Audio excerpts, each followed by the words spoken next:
तै घूमेला आबे वो मोरे गाँव के खड़गावा बाजार घूमेला आबे ना। मोरे गाँव के खड़गावा बाजार घूमेला आबे ना।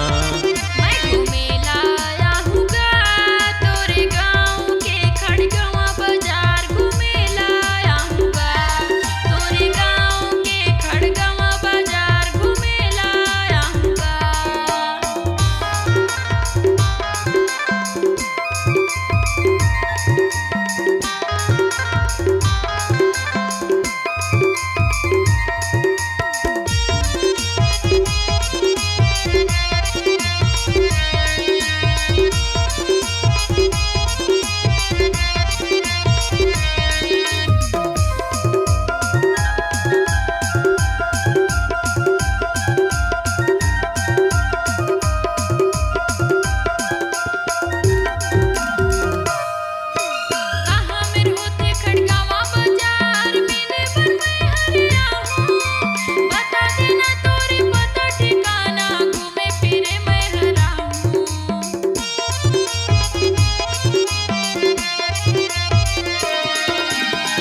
छुरे मोला कैथे वो गोरी खड़गावा मा मोर गाँव।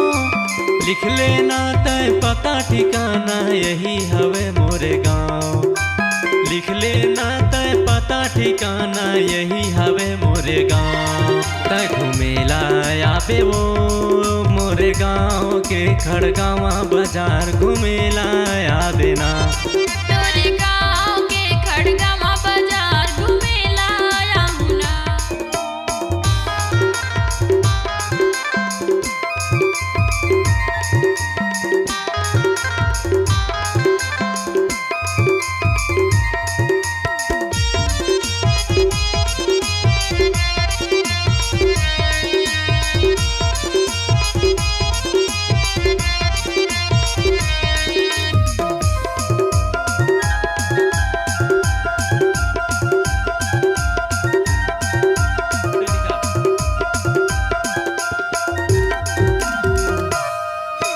खड़गावा बाजार मिले बरिया बे दिन पड़े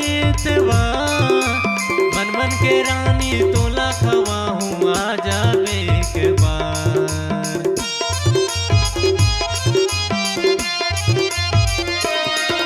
खड़गावा बाजार मिले बराहू दिन पर हेतवार। मन मन के राजा मोला खवाबे आ जाहू एक बार। मन मन के राजा मोला खवाबे आ जाहू एक बार। तै घूमेला आबे वो मोरे गाँव के खड़गावा बाजार घूमेला आबे ना। मोरे गाँव के खड़गावा बाजार घूमेला आबे ना।